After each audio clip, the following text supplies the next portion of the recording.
नमस्कार, स्वागत है आपका पब्लिक एशिया न्यूज में। उत्तर प्रदेश में भाजपा की सरकार बन चुकी है। योगी आदित्यनाथ ने अपनी शपथ ले ली है।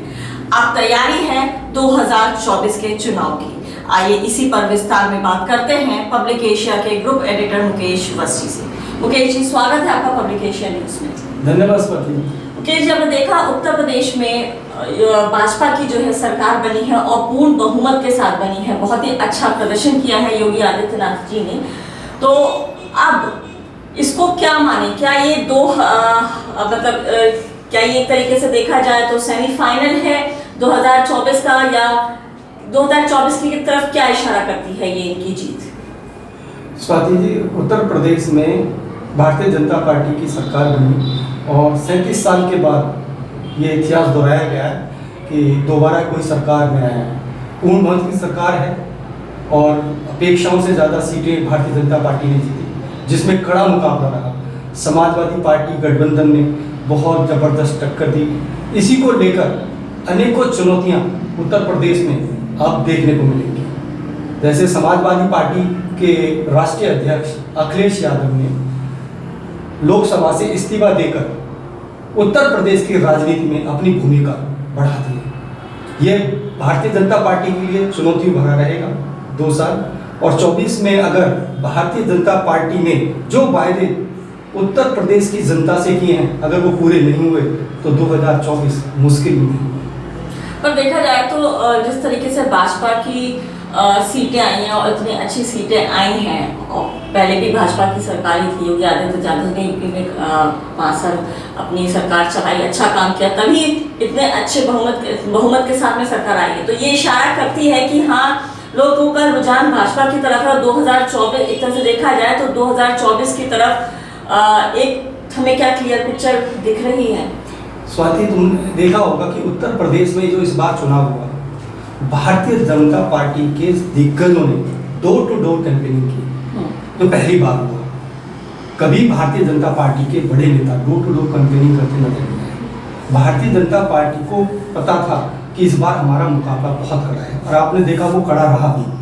गठबंधन ने जो मुकाबला यहाँ किया, उनको एक संजीवनी मिली इस चुनाव से। अखिलेश यादव जो पिछले चुनाव में बिल्कुल बाहर नजर आए, इस बार वो पूरा फाइट करते नजर आए।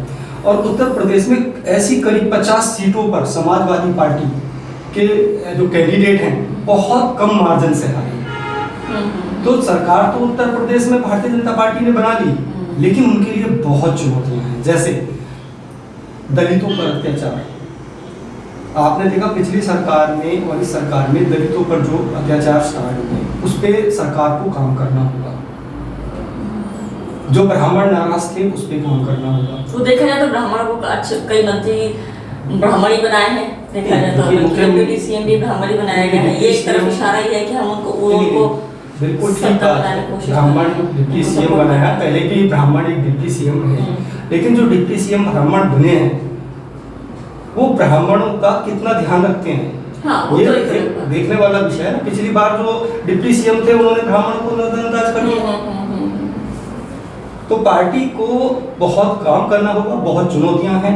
क्राइम को लेके बहुत काम करना पड़ेगा। उत्तर प्रदेश एक बहुत बड़ी स्टेट जहां पर क्राइम का ग्राफ हमेशा बढ़ता रहा है। क्राइम पे बहुत काम करना पड़ेगा, लोगों को सुरक्षित और सरकार देनी होगी। हालांकि योगी जी ने जो है अभी से जो योजनाएं चल रही थी सरकार की, केंद्र की, वो जो है आगे बढ़ा दी हैं। अभी मुफ्त राशन और वो सब 3 महीने के लिए बढ़ा दिया है। अभी कोविड की आपने देखा होगा केसेस बढ़ रहे हैं, अभी से सरकार को काम करना होगा। योगी जी को उत्तर प्रदेश के सभी विधानसभाओं पे जाके जितनी भी योजना है, मेरा सरकार को एक सजेशन है कि जो मुख्यमंत्री होते हैं उनका अगर जनपदों में दौरा लगातार लगा रहता है तो वहाँ का जो प्रशासन है बहुत अलग रहता है। तो जितनी भी योजनाएं सरकार चालू करती है, जैसे सपोज करो कोई विकास की योजना शुरू हो रही है उत्तर प्रदेश में किसी जनपद में, तो वो खुद योगी जी को वहाँ जाके करनी चाहिए, जिससे कि वहाँ के जो पक्ष और विपक्ष के लोगों के साथ भी एक मीटिंग करनी चाहिए। भी क्या इसमें आपको लगता है, क्या खामियां हैं, अगर जनता के बीच में भी उनको रहना चाहिए।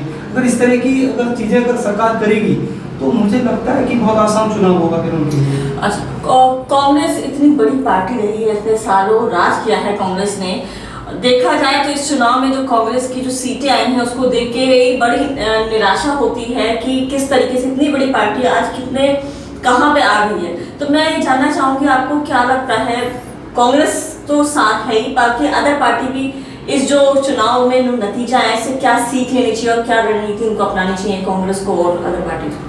स्वाति, आपको याद होगा प्रेस क्लब ऑफ इंडिया में हमने एक डिबेट की थी जिसमें कई वरिष्ठ पत्रकार बैठे थे, जिसमें हम लोगों ने, मैंने भी बोला था कि अगर उत्तर प्रदेश में कांग्रेस अकेले अपने दम पर चुनाव लड़ती है तो उनके लिए बेहतर होगा।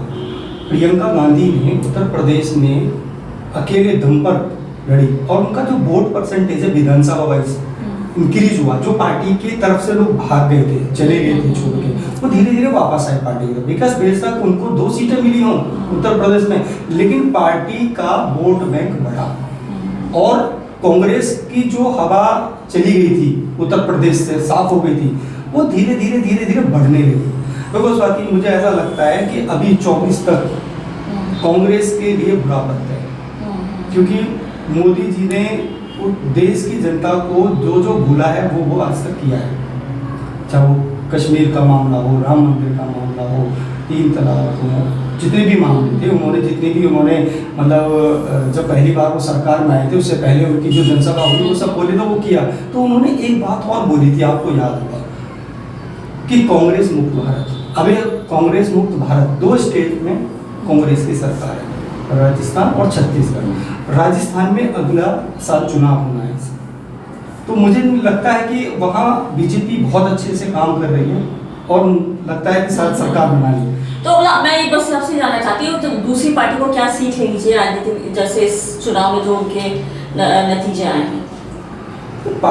सभी पार्टी के नेताओं को जो है वहाँ पे जाकर काम करना होगा। जैसे बहुजन समाज पार्टी एक बड़ी पार्टी, सत्ता में रही, 2 बार मुख्यमंत्री रही बहन जी, उनका जो वोटर है वो उनको इकट्ठा करना होगा, फिर से लोगों को जोड़ना होगा, गांव-गांव जाके लोगों को जोड़ना पड़ेगा, तब संगठन उनका खड़ा होगा। अगर संगठन खड़ा होता है तो वो कन्वर्ट होता है सीटों में।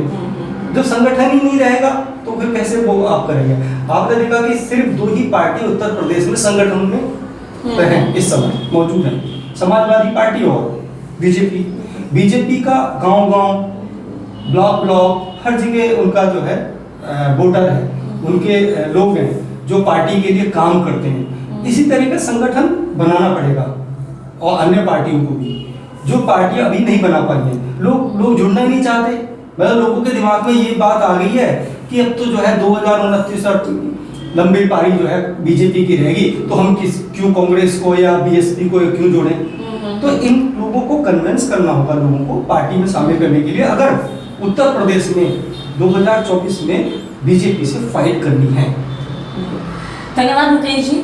देश दुनिया से जुड़ी खबरों के लिए जुड़े रहे पब्लिक एशिया न्यूज़ के साथ। नमस्कार।